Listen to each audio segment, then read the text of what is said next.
الرجیم بسم اللہ الرحمن الرحیم لقد جاءکم رسول من انفسکم عزیز علیہ ما عنتم حریص علیکم بالمؤمنین رؤوف الرحیم صدق اللہ مولانا العظیم و صدق رسولہ النبی الامین الکریم ونحن علی ذلک من الشاہدین والشاکرین والحمد للہ رب العالمین۔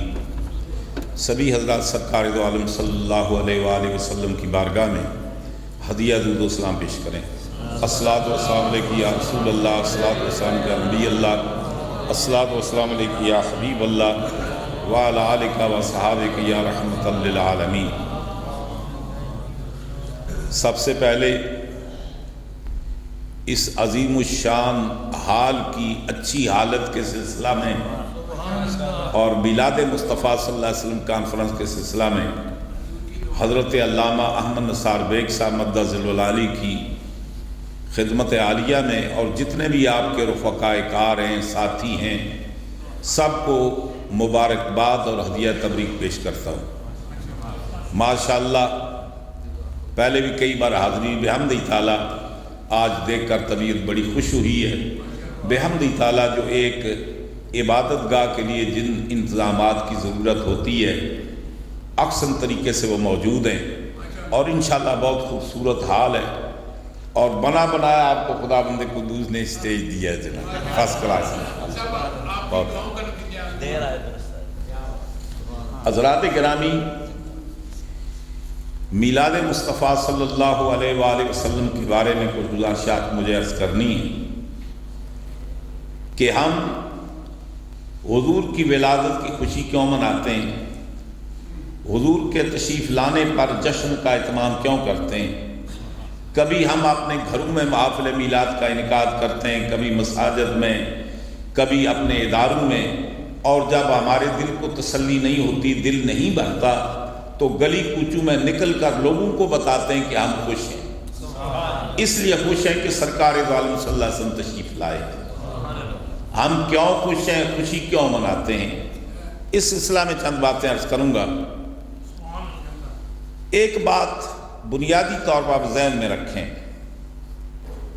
کہ خداوند قدوس نے جتنی مخلوق کو پیدا کیا ہے، ہر مخلوق کو کسی نہ کسی فطرت پر خداوند قدوس نے تخلیق کیا ہے۔ بعض چیزیں وہ ہیں جو اس کی فطرت میں، اس کی جبلت میں رکھی ہیں، اور وہ نہ تبدیل ہو سکتی ہے، نہ خدا اور خدا کے رسول نے تبدیل کی ہے۔ اگر تبدیل کرنی ہوتی تو ان بنیادوں پر اللہ تعالیٰ ان کو استوار ہی نہ کرتا۔ خداوند قدوس نے ہر شے کی تخلیق فطرت پر کی ہے، ایک جبلت پر کی ہے۔ ہر شے کی ایک فطرت ہے، ایک عادت ہے۔ چنانچہ سرکار دو عالم صلی اللہ علیہ وسلم کا ارشاد گرامی ہے، حضور ارشاد فرماتے ہیں کہ کل مولود یولد علی فطرت الاسلامیہ، اور ایک حدیث میں آتا ہے کل مولود یولد علی الفطرت، یعنی ہر پیدا ہونے والا بچہ فطرت پر پیدا ہوتا ہے، فطرت اسلامیہ پر، فطرت جبلیہ پر۔ پھر حضور فرماتے ہیں کہ ثم ابواہ یحودانہ او ینصرانہ او یمجسانہ۔ یہ حضور نے مختصر اس لیے ذکر کیا کہ اس وقت یہی لوگ موجود تھے۔ حضور نے فرمایا کہ پھر اس کے والدین، جس گھر میں وہ آتا ہے، جس گھر میں پیدا ہوتا ہے، جیسا ماحول ملتا ہے، پھر وہ والدین کے نقش قدم پر چلتے ہوئے اگر اس کے والدین یہودی ہیں تو وہ یہودی بنتا ہے، اگر وہ نصرانی ہے تو نصرانی بنتا ہے، اور اگر وہ مجوسی ہیں تو مجوسی بنتا ہے۔ اور اللہ تعالیٰ ہزارہا رحمت نازل فرمائے حضرت علامہ سید حامد علی شاہ صاحب رحمۃ اللہ علیہ کے گفتگو پر آپ ایک دو لفظوں کا اضافہ کیا کرتے تھے، او یحوبا نہیں، او یمودا نہیں، اور یدوبا نہیں۔ پھر چاہے اس کے والدین اس کو وہابی بنائیں، دیوبندی بنائیں، مودودی بنائیں، بہرحال وہ فطرت اسلامیہ پر پیدا ہوتا ہے۔ اور خداوند قدوس نے ہر شے کو ایک فطرت پر پیدا کیا ہے، اور جو چیز فطرت میں موجود ہے وہ سکھلانے کی ضرورت نہیں ہے۔ مثال کے طور پر میں آپ سے پوچھتا ہوں یہ مچھلیوں کو تیرنا کون سکھاتا ہے؟ کیا باقاعدہ طور پر کسی ادارے میں کسی سینٹر میں جا کر ان کو تیرنے کی مشق کرنی پڑتی ہے؟ نہیں، تیرنا پانی کے اندر ان کی فطرت کے اندر موجود ہے۔ پرندوں کا فضا میں اڑنا یہ ان کی فطرت میں موجود ہے۔ اور وہ انسان جو ناقص الپیدائش ہے، اللہ تعالیٰ نے جتنی مخلوق پیدا کی نا، سب مخلوق میں سے اگر پیدائشی طور پر کوئی مخلوق ناقص ہے، بیکار ہے، تو وہ انسان ہے۔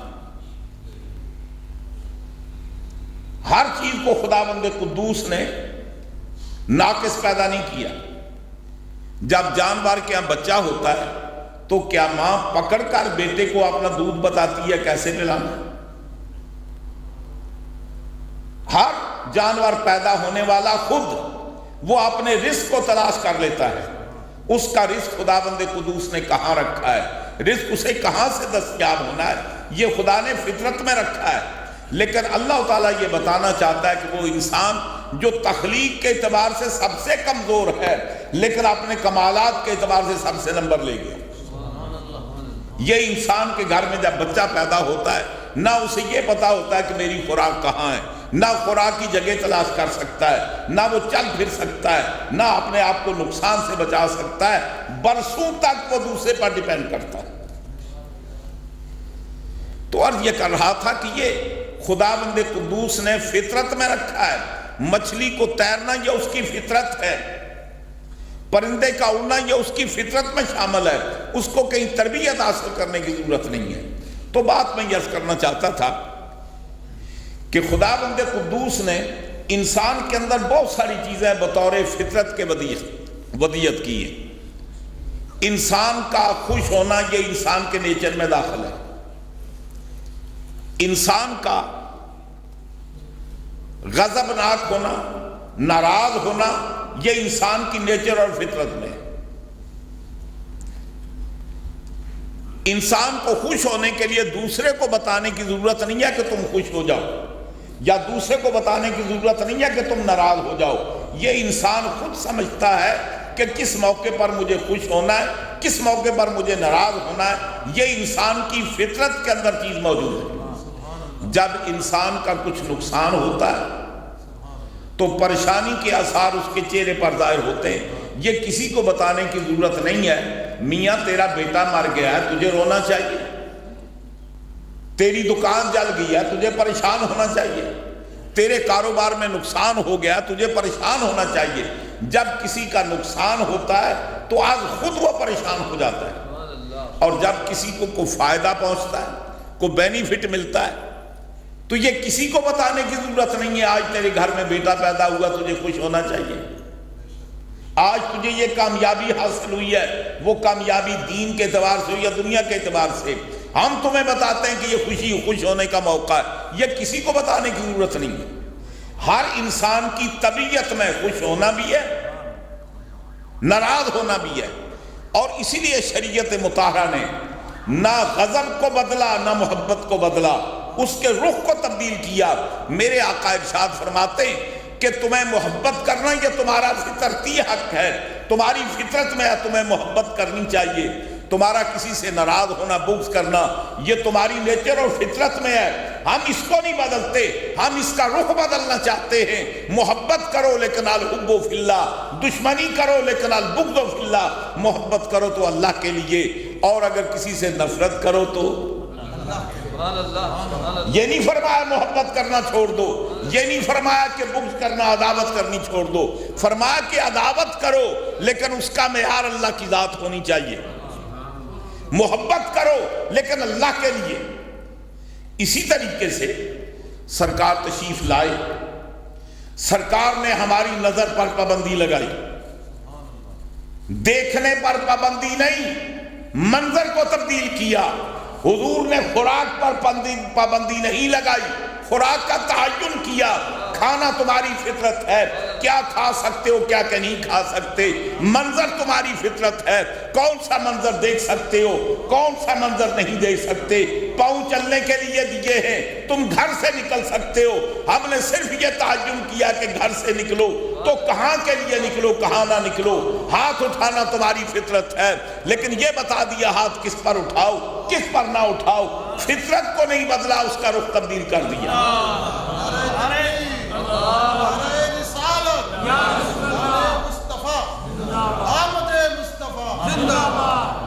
بعض چیزیں انسان کی فطرت اور نیچر میں، حضرت علامہ سید زید حسین شاہ صاحب رضوی، خود کسی کی بارگاہ میں سجدہ کرنا، کسی کو مشکل کے وقت میں آخری سہارا سمجھنا، یہ انسان کی نیچر اور فطرت میں۔ یہ اور بات ہے، جب کوئی آدمی اپنا مقصود حاصل کرنا چاہتا ہے تو جب جائز ذرائع سے مقصود نہیں ملتا تو غلط ذرائع استعمال کرتا ہے، یا تو مقصود کے تعین میں غلطی کھا گیا، جو مقصود نہیں تھا اس کو مقصود سمجھ بیٹھا، اور یا پھر مقصود سمجھا تو اس کو غلط ذرائع کے ساتھ حاصل کیا۔ خدا بندے قدوس کی بارگاہ میں سجدہ ریز ہونا یہ انسان کی فطرت میں ہے۔ کسی کی بارگاہ میں دستے دعا بلند کرنا یہ انسان کی نیچر اور فطرت میں ہے۔ جب سارے وسائل منقطع ہو جائیں تو اس وقت جس کی ذات کی طرف انسان لو لگاتا ہے وہ اللہ کی ذات ہے۔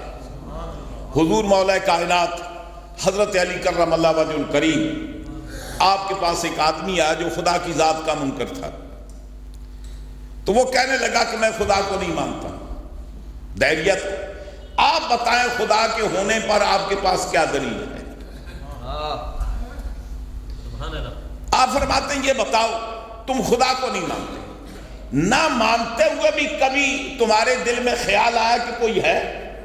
تمہاری زندگی میں کوئی ایسا وقت آیا ہو، ایسا موقع آیا ہو کہ نہ ماننے کے باوجود تمہارے دل کے اندر یہ خیال پیدا ہوا کہ اگر ہے تو آج میری مدد کرے؟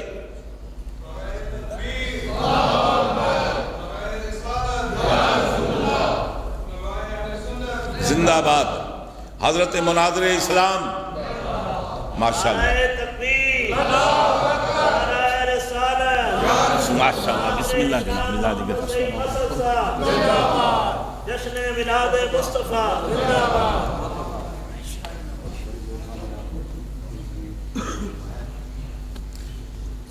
تشریف رکھے سبھی حضرات، میں یہ عرض کر رہا تھا کہ فرمایا کہ کبھی نہ مانتے ہوئے تمہارے دل میں خیال آئے۔ کہنے لگا کہ ایک بار میں سمندر میں دریا میں سفر کر رہا تھا، دریا کے اندر طغیانی پیدا ہوئی، کشتی میری تلاطم خیز موجوں سے ٹکرائی اور پاش پاش ہو گئی، جتنے کشتی کے اندر سوار تھے سارے غرق ہو گئے۔ میں نے ایک پھٹے کا سہارا لیا اور وہ دریا میں بہتا جا رہا تھا۔ میں نے بڑی کوشش کی کہ کسی کنارے پر لگ جاؤں، لیکن کنارہ قریب نظر نہیں آ رہا تھا۔ اب مجھے یقین ہو چلا تھا کہ اب میں مر جاؤں گا، مجھے موت آ جائے گی۔ اس وقت میرے دل میں خیال پیدا ہوا کہ لوگ جس کو مانتے ہیں خدا ہے، اگر وہ ہے تو آج مجھے اس کو بچانا چاہیے۔ اس وقت مجھے خیال آیا، فرمایا کہ خدا کا وجود تیرے نیچر میں ہے، انسان نہ مانے تو نہ مانے، لیکن کبھی کبھی وہ خدا اپنے آپ کو منوا لیتا ہے۔ خدا کا ماننا یہ انسان کی نیچر اور اس کی فطرت میں ہے، سجدہ کرنا یہ انسان کی نیچر ہے۔ اگر صحیح جگہ نہیں کرے گا تو غلط جگہ کرے گا۔ کھانا انسان کی فطرت ہے، رزق حلال سے نہیں تو رزق حرام سے پیٹ بھرے گا۔ پینا انسان کی نیچر میں ہے، اگر پاک مشروب نہ ملے گا تو ناپاک سے پیٹ بھرے گا۔ تو یہ چیزیں انسان کی نیچر اور اس کی فطرت کے اندر ہیں۔ خدا بند قدوس کو ماننا یہ انسان کی نیچر اور فطرت ہے۔ اور جب اصل وجہ یہ ہے، اگر خدا بند قدوس کا عرفان، خدا کی معرفت محض انسان کی اپنی ذات پر ڈیپینڈ کرتی، ہر آدمی کے لیے ممکن ہوتا کہ کما حق کو ہو اللہ کو پہچان سکے گا، تو پھر انبیاء کرام کو بھیجنے کی ضرورت نہیں تھی۔ یہ جو 1,24,000 نبی تشریف لائے ہیں، رسول تشریف لائے ہیں، ان کے لانے کا مقصد یہ ہے کہ معرفت الہیہ۔ حدیث قدسی میں ہے، سرکار روایت فرماتے ہیں، اللہ تعالیٰ ارشاد فرماتا ہے اور یہ حدیث اگرچہ لفظاً صحیح نہیں ہے، اس پر بہت سارے لوگوں نے اعتراض کیے ہیں، لیکن معنی درست ہے، اور کہتے ہیں کہ تلقی امت اس کے ذوق کو دور کر دیتی ہے۔ ہر بزرگ نے اس کو اپنی کتابوں کے اندر درج کیا ہے۔ حضور ارشاد فرماتے، خداوند قدوس کا ارشاد ہے، کنت کنزا مخفیا فاحببت ان اعرف فخلقت الخلق، میں ایک مخفی خزانہ تھا، میں نے چاہا کہ میں پہچانا جاؤں، تو اپنی پہچان کے لیے، اپنی معرفت کے لیے میں نے خلق کو پیدا کیا ہے۔ الخلق کے اوپر جو الف لام ہے وہ عہد کا ہے، اس کا معنی کہ خلق کی جان حضور کو پیدا کیا۔ سرکار دو عالم صلی اللہ علیہ وسلم خدا کی پہچان، خدا کی معرفت کے لیے دنیا میں تشریف لائے، اس لیے کہ دنیا خدا کو پہچاننا چاہتی تھی لیکن پہچان نہ سکی۔ جبین نیاز کسی کی بارگاہ میں جھکانا چاہتی تھی لیکن اسے صحیح آستان نہ ملا، اور اسی لیے علامہ اقبال کہتے ہیں نا، کبھی ہے حقیقت منتظر نظر آ لباس مجاز میں، کہ ہزاروں سجدے تڑپ رہے ہیں میری جبین نیاز میں۔ فرماتے ہیں کہ تو کائنات یقیناً ہے، اس میں کوئی شک نہیں، لیکن کبھی مجاز کے لباس میں ہمارے سامنے آئے تو ہم سمجھتے ہیں جس کو غائبانہ سجدہ کرتے تھے اس کو دیکھ کر اس کی بارگاہ میں سر جھکائیں۔ اور اسی لیے وہ آج میں حضرت علامہ بیگ صاحب کو اعلیٰ حضرت کا ایک شعر سنا رہا تھا، وہ راستے میں آتے ہوئے حضور سیدی اعلیٰ حضرت ارشاد فرماتے ہیں، حضور کی بارگاہ میں عرض کرتے ہیں کہ مظہر ہو تم، مظہر ہو تم، مظہر ہو تم میں ظاہر ہے خدا، تم پہ کروڑوں درود۔ میرے مصطفیٰ مظہر بن کر آئے، جائے ظہور بن کر آئے، مظہر بن کر آئے، اور اللہ تعالیٰ کی قدرتوں و کمالات کا سب سے بڑا مظہر آپ کی ذات ہے۔ تو خداوند قدوس نے اپنی معرفت کے لیے رسولوں کو بھیجا، اپنی معرفت کے لیے سرکار کو بھیجا، اور جب تک کوئی معرفت والا نہ تھا یہ دنیا بھٹک رہی تھی، اور خدا کی بارگاہ میں پہنچنا، سجدہ ریز ہونا، یہ انسان کی جبلت میں تھا، نیچر میں تھا۔ اور ہر آدمی خدا کے بارے میں یہ تصور رکھتا تھا کہ خدا اس کو کہا جا سکتا ہے جو سب سے زیادہ طاقت والا ہو، وَهُوَ الْقَاهِرُ فَوْقَ عِبَادِهِ، جو سب سے زیادہ طاقتور ہو، اور خدا اس کو کہا جا سکتا ہے جو پوری کائنات میں کوئی اس کی مثل نہ ہو، لیسا کمثلہ شیء، منفرد ہو وہ خدا ہو سکتا ہے۔ اس کائنات نے دیکھا، جہاں کی قوت نظر آئی سر جھکا لیا، جہاں انفرادیت نظر آئی سر جھکا لیا۔ آدمی گھر سے نکلا، راستے میں گلی میں جا رہا تھا، پتھر سے ٹھوکر لگی، پاؤں زخمی ہو گیا، سوچنے لگا جس طاقتور کا متلاشی تھا وہ مل گیا، اگر یہ طاقتور نہ ہوتا تو میرے پاؤں کو زخمی نہ کرتا۔ اس کو اٹھایا، گھر میں رکھا، پوجا شروع کر دی کہ یہی خدا ہو سکتا ہے۔ کبھی ایسی عمارت کے پاس سے گزرا، مصری مکان بنا رہے ہیں، پتھر پر ہتھوڑے چل دیں، ریزہ ریزہ ہو رہا ہے، اس نے کہا نہیں، طاقت کا غلط انتخاب کیا، اصل طاقت اس میں نہیں، اصل طاقت تو لوہے میں ہے۔ پتھر کو اٹھا کر پھینکا، میٹل کا بت بنا لیا، اس کی پوجا شروع کر دی۔ کھیپڑ بھی اتفاق ہوا، لوہار کی دھوکنی کے پاس سے گزرا، کیا دیکھتا ہے کہ آگ جل رہی ہے اور وہی لوہا اس کے اندر پگھل رہا ہے۔ اس نے کہا طاقت کا انتخاب غلط ہوا، یہ بھی طاقتور نہیں ہے، اصل طاقتور تو آگ ہے جس کے سامنے یہ پانی پانی ہو رہا ہے۔ آگ کی پرستش شروع کر دی۔ پھر کبھی ایسے دیکھا کہ آگ کا لاؤ جل رہا تھا، اوپر سے تیز بارش آئی، نتیجہ یہ ہوا کہ ساری آگ بجھ گئی۔ سوچنے لگا اب بھی طاقت کا انتخاب غلط ہوا، یہ تو بارش کے سامنے ہیچ ہے اور نتیجہ پانی اس کو بجھا دیتا ہے، اصل عبادت تو پانی کی کرنی چاہیے۔ یہی آپ دیکھیں نصاب عبادت، کبھی یہ قوم پتھر کی پوجا کرتی رہی، کبھی میٹل کے بت بنا کر پوجا کرتی رہی، اور کبھی یہ دریاؤں کے سامنے سجدہ ریز ہوتی رہی، کبھی آگ کی پرستش کرتی رہی۔ بات آگے چلتی ہے، جب دیکھا کہ علم آگے بڑھا، سائنس نے ترقی کی اور یہ سمجھ گیا کہ یہ سمندر کے اندر جو مد و جزر ہوتا ہے یہ چاند کا کرشمہ ہے، اس کی میگنیٹک پاور کے سامنے جب اس کی پاور زیادہ ہوتی تو پانی اچھلتا ہے، اس کی بارگاہ میں رقص کرتا ہے۔ سوچنے لگا اب بھی انتخاب غلط ہو گیا، یہ تو کسی کا دیوانہ ہے، کسی پر والا شیدا ہے، اصل پوچھ کے قابل تو وہ ہے۔ اور اسی لیے ابراہیم علیہ السلام نے وہ جو کلام پاک میں ذکر ہوا نا، جب سورج کو دیکھا، پھر چاند کو دیکھا، پھر ستاروں کو دیکھا، معلوم یہ ہوا کہ ان کی پوجا کرنے والے بھی بڑے پرانے تھے۔ اب سرکار تشریف لائی، قوم وہ ہے کبھی تو پتھروں کی پوجا کر رہی ہے، کبھی دریاؤں کی پوجا کر رہی ہے اور اب بھی کرتی ہے، کبھی درختوں کی پوجا کر رہی ہے، اور کسی چیز میں کوئی نئی چیز دیکھی اس کی پرست شروع کر دی۔ آپ نے دیکھا ہوگا یہ انڈیا کے اندر ایک ایسی قوم ہے جو پیپل کی پرستش کرتی ہے۔ بھائی آم کی پرستش کرنی چاہیے جس کا اتنا مزیدار فروٹ ہوتا ہے، جس سے فائدہ پہنچتا ہے۔ اگر زیادہ بلند و بالا ہونے کی وجہ سے پوجا کرنی تو چیل کے درخت کی کرنی چاہیے۔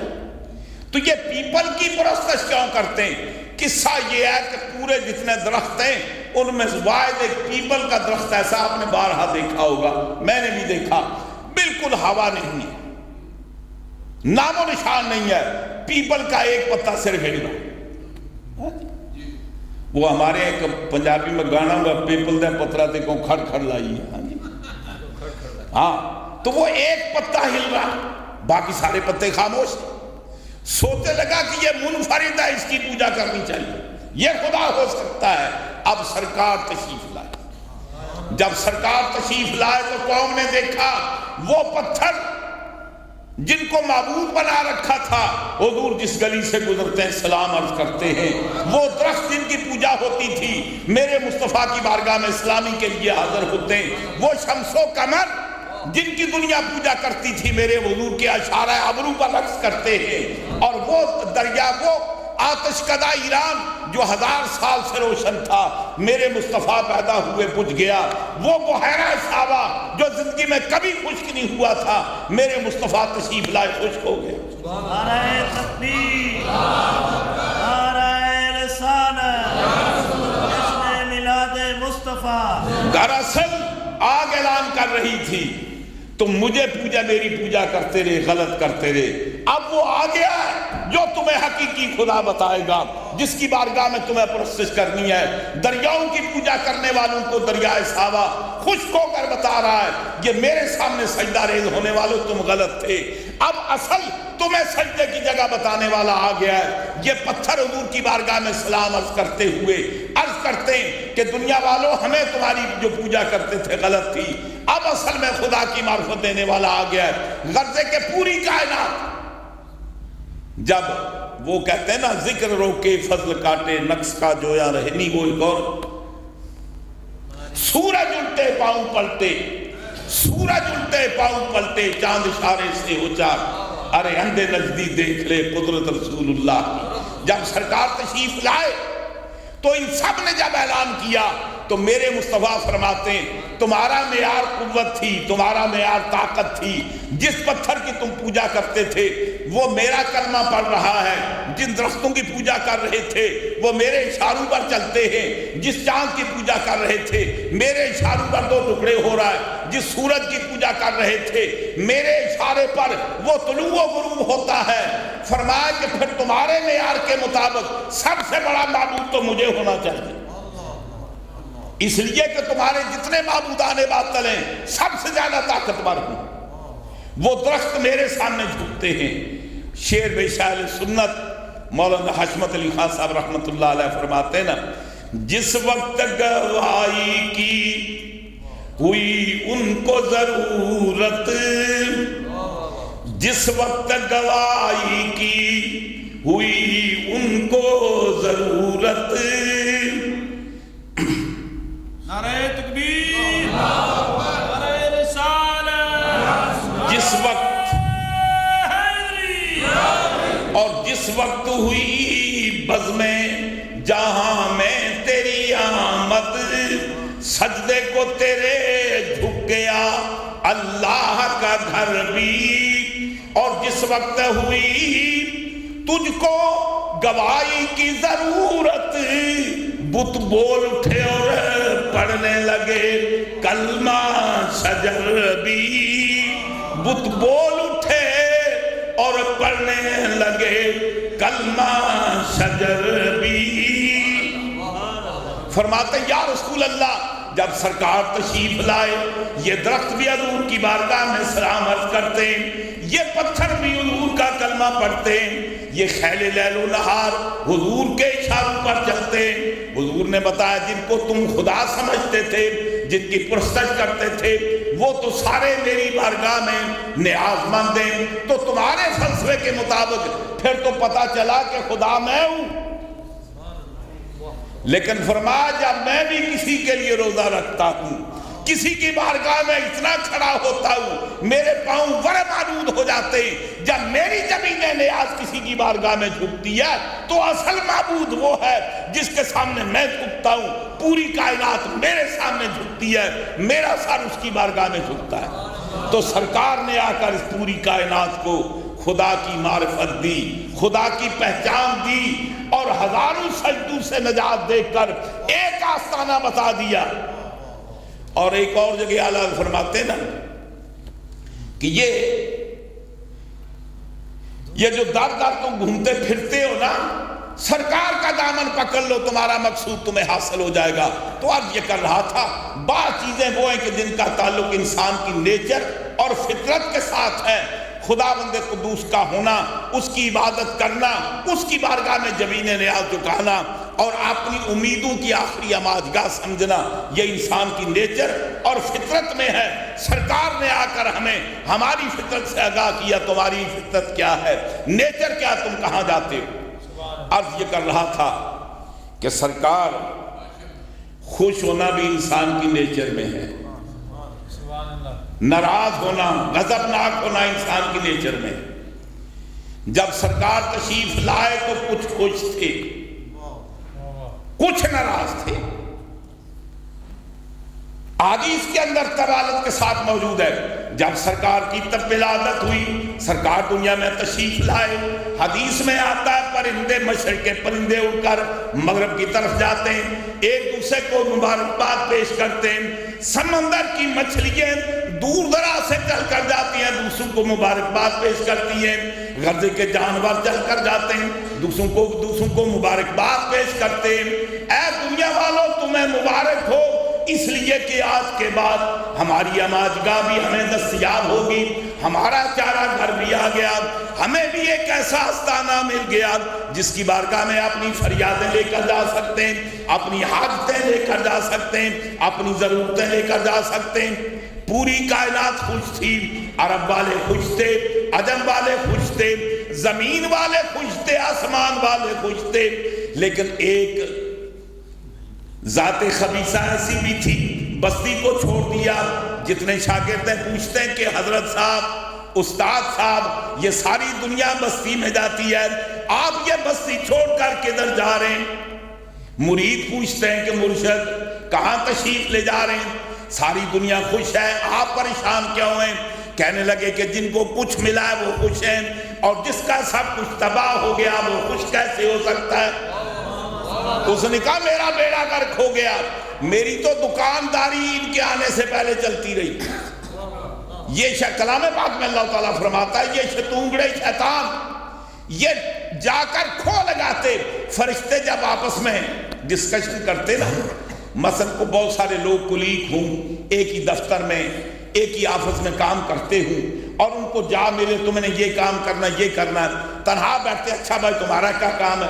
وہ کہتا ہے میری یہ ڈیوٹی لگی۔ اچھا بھائی تمہارا کام کیا ہے؟ میری یہ ڈیوٹی لگی۔ تمہارا کیا کام؟ میری یہ ڈیوٹی لگی۔ جبریل کہتے آج مجھے اتنے لڑکے اتنی لڑکیاں پیدا کرنی، ملک الموت کہتے مجھے اتنی کی روح قبض کرنی ہے، سب اپنی اپنی ڈیوٹیاں بتاتے۔ یہ شیطان ملائکہ کی باتیں سن کر آ کر اپنے استاد جی کو بتاتے کہ آج اب یہ رپورٹ لائے۔ اب اس نے کہا کہ ایسے کرو، یہ جتنے کاہن نہیں ہیں، یہ جتنے جنگ اخبار میں اشتہار دینے والے، ان سب کو جا کر بتا دو یہ ہونے والا۔ وہ جتنے مثلا دیکھے نا کہانت بڑے عروج پر تھی، اس لیے حضور کی بھی ہر بات کو وہ کہانت تصور کرتے تھے۔ وہ جا کر بتاتے کہ میاں تمہیں اطلاع دے رہے ہیں فلاں گاؤں کے چودھری کا فلاں نمبردار کا 2 دن کے بعد انتقال ہونے والا ہے۔ وہ پہلے جا کر بتا دیتے بھائی ہماری فال یہ نکلی ہے کہ تمہارے بزرگ ان کا انتقال ہونے والا ہے۔ جن کا کوئی بچہ پیدا ہونے والا ہوتا وہ فرشتے آ کر اپنے ستونگڑے آ کر بتا دیتے، وہ ان کو جا کر بتا دیتے کہ میاں اب تمہارا دکانداری چمکانے کا اچھا وقت ہے، فال نکالو اور بتا دو فلاں فلاں کے گھر میں لڑکا ہوگا، فلاں فلاں کے گھر میں لڑکی ہوگی۔ اور جب بات ویسی ہوتی تو کہتے بلے بلے کیا بتاؤں، اتنے پہنچے ہوئے بزرگ ہیں، ان کو پہلے سے سب کچھ پتہ ہے۔ اب جب سرکار تشریف لائے تو حضور کی شب ولادت سے ہی ان شیطانوں مردودوں کا اوپر جانا بند ہو گیا۔ سوچنے لگا یہ اچانک قانون بدل گیا، یہ اچانک پابندی لگ گئی، آخر اس کی کوئی وجہ ہونی چاہیے، اس کا کوئی ریزن معلوم کرو، وجہ کیا ہے۔ سوچنے لگے اور تو کوئی ریزن نظر نہیں آتا، یہ حضرت آمنہ کے گھر میں ایک بیٹا پیدا ہوا، یہ لگتا ہے اسی کے آنے سے، یہ جو اس کے کمالات ہیں، اس کی پیدا ہونے کی شان ہے، یہ اس کی وجہ سے ہوا ہے۔ تو کہنے لگا کہ اب ظاہر ہے کہ جب حضور کے آنے سے جس کا بیڑا غرق ہو گیا وہ خوش ہو سکتا ہے۔ وہ حضرت علامہ مفتی انبیاء خان صاحب رحمۃ اللہ علیہ کے شعر فرماتے نا، نثار تیری چہل پہل پر ہزار عید ربیع الاول، نثار تیری چہل پہل پر ہزار عید ربیع الاول، سوائے ابلیس کے جہاں میں سبھی تو خوشیاں منا رہے ہیں۔ تو اب ظاہر ہے کہ اس وقت بھی 2 طبقے تھے، ایک وہ جس کو کچھ ملا تھا، ایک وہ تھا جس کا کچھ چھنا تھا۔ جن کو ملا وہ خوش تھے، جن کا چھنا وہ پریشان تھے۔ ظاہر ہے کہ وہ تو کوئی ایسے مقطوع نسل نہیں ہے نا، ان کے شاگردوں کا سلسلہ بھی چل رہا ہے، پیری مریدی کا بازار بھی بڑا گرم ہے، توالد و تناسل کا بازار بھی بڑا گرم ہے چل رہا ہے، تو آخر ان کا خاندان بھی تو ہے۔ آپ کہیں گے وہ جنوں میں سے تھا تو خاندان یہ وہ جینز کیسے بدل گئی، یہ جینز میں تبدیلی کیسے آ گئی؟ وہ اللہ تعالیٰ نے پہلے بتا دیا، یُوَسْوِسُ فِی صُدُورِ النَّاسِ مِنَ الجِنَّةِ وَالنَّاسِ، بتایا کہ چلو سلمی بیٹا نہ صحیح، روحانی بیٹے تو ہو سکتے ہیں، شاگرد بھی ہو سکتے ہیں، مرید بھی ہو سکتے ہیں، مانوی اولاد ہو سکتی ہے۔ تو اب نتیجہ یہ ہے کہ ایک طبقہ آج بھی خوش ہے جنہیں کچھ ملا ہے، اور جن کے بابا کا کچھ چھن گیا تھا وہ آج بھی ناراض ہیں۔ میں زیادہ تفصیلات میں نہیں جانا چاہتا، 2 باتیں عرض کرنا چاہتا ہوں۔ خدا بند قدوس نے حضور کے آنے پر ایک تو تمام اس کائنات کو بشارت دی، ایک امت محمدیہ جو کلمہ کو جنہوں نے حضور کی پیغام کو دعوت کو قبول کیا نہیں، ان کو بشارت دی حضور کے آنے کی، ایک انصار کے قبیلے کو بشارت دی کہ تمہیں حضور کے آنے سے کیا ملا، ایک یہودیوں کو بشارت، سب سے مخالف تو یہی تھے نا، حضور کے آنے سے تمہیں کیا ملا، ایک مشرکین مکہ کو بتایا کہ حضور کے آنے سے تمہیں کیا ملا، الادہ مشرکین مکہ سے بتایا کہ حضور کے آنے سے تمہیں یہ ملا ہے، انصار کو بتایا حضور کے آنے سے تمہیں یہ ملا ہے، یہودیوں کو بتایا حضور کے آنے سے تمہیں یہ ملا ہے، کائنات کے تمام زیرو چیزوں کو بتایا کہ حضور کے آنے سے تمہیں یہ ملا ہے، اور امت محمدیہ کو بتایا کہ حضور کے آنے سے تمہیں یہ ملا۔ پہلی بات کرتے،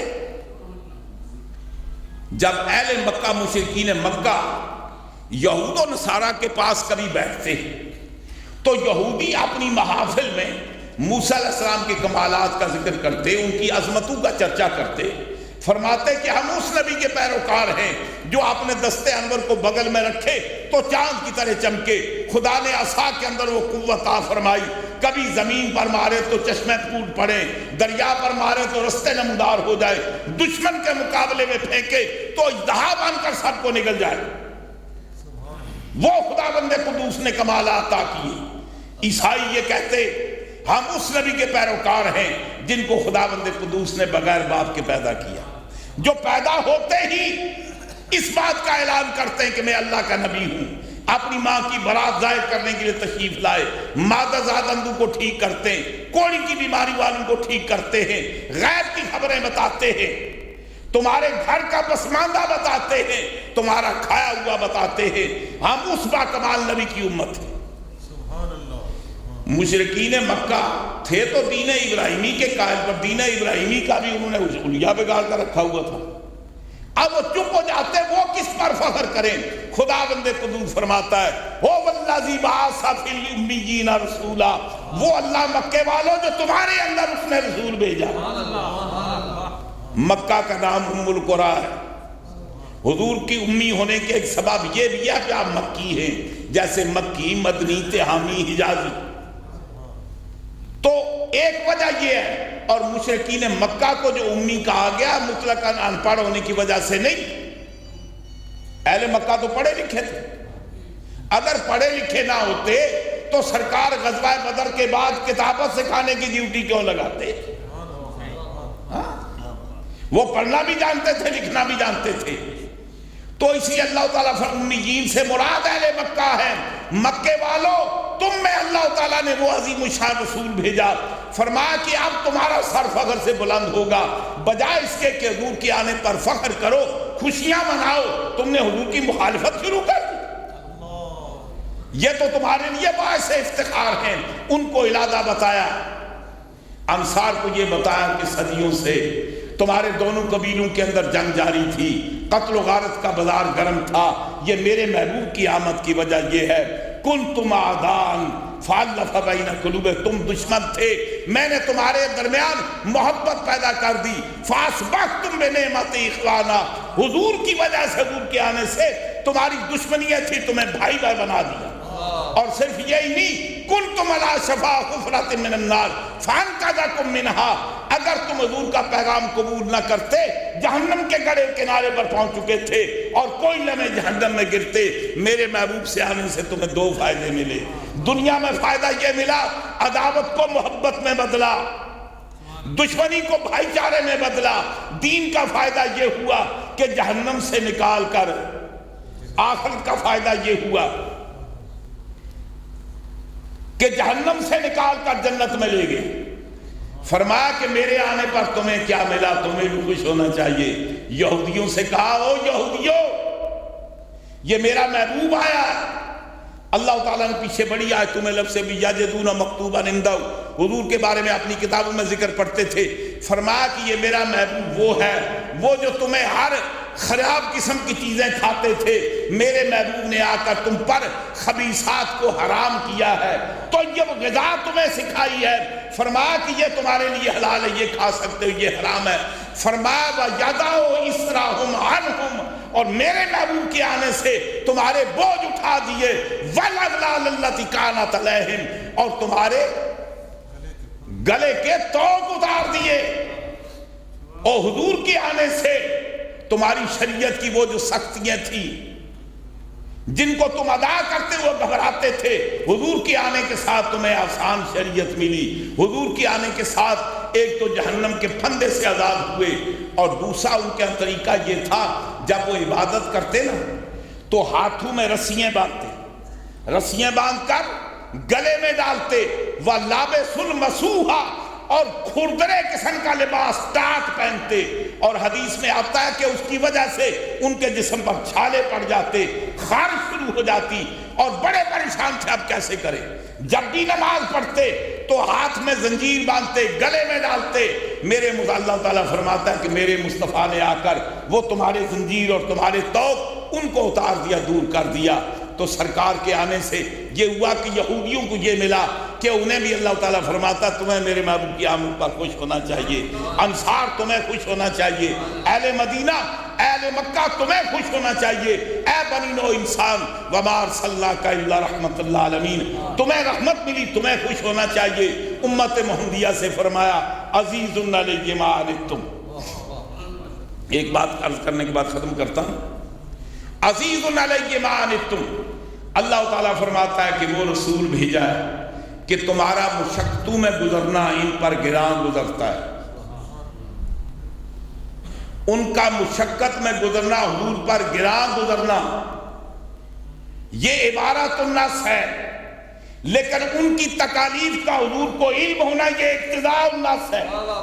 جب تک سرکار ان کی تکالیف کو جانتے نہیں، حضور پر گراں کیسے گزر سکتی ہے؟ ہاں جی، اور علم غیب کس چڑیا کا نام ہے جو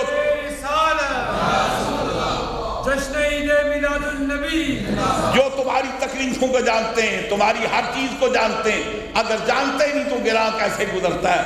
فرمایا کہ تم قیامت تک میرے مصطفیٰ کا ہر روز آمد کا جشن مناؤ، حضور کے جو تم پر احسان ہیں ان کا بدلہ نہیں چکا سکتے۔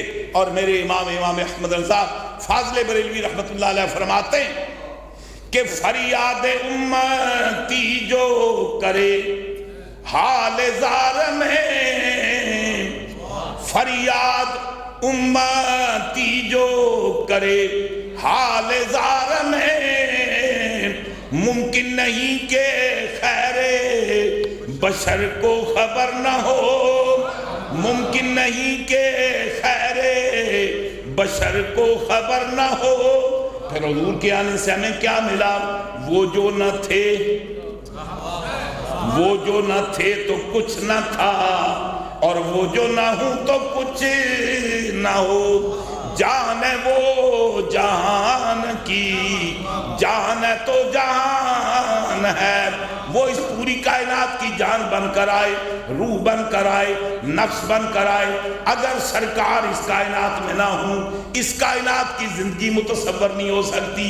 اور ہے انہی کے دم قدم سے باغ عالم میں بہار، ہے انہی کے دم قدم سے باغ عالم میں بہار۔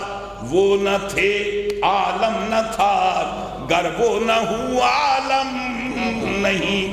غرضے کے مصطفیٰ کے آنے سے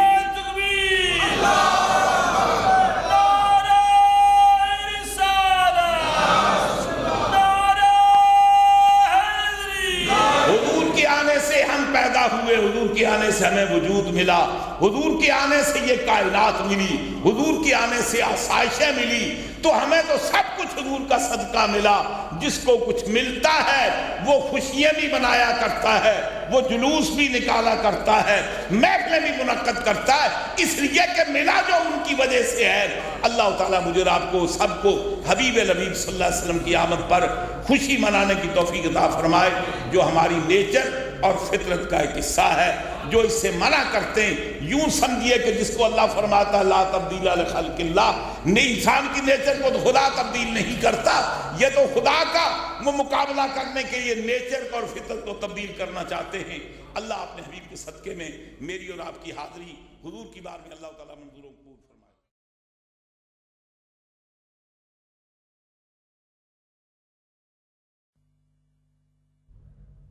اساں یا رسول اللہ کہنا ہے، اساں یا رسول اللہ کہنا ہے، اساں یا رسول اللہ کہنا ہے، اساں یا رسول اللہ کہنا ہے۔ دنیا دی نظروں بچ بچ کے، دنیا دی نظروں بچ بچ کے، کملی دی چھاویں بہنا ہے، اساں یا رسول اللہ کہنا ہے۔ دنیا دی نظروں بچ بچ کے، کملی دی چھاویں بہنا ہے، اساں یا رسول اللہ کہنا ہے، اساں یا رسول اللہ کہنا ہے، اساں یا رسول اللہ کہنا ہے۔ عاشق جیڑے پاک نبی دے، عاشق جیڑے پاک نبی دے، جلوے ویکھن رب جلی دے، جلوے ویکھن رب جلی دے۔ قبراں دے وچ وی جا کے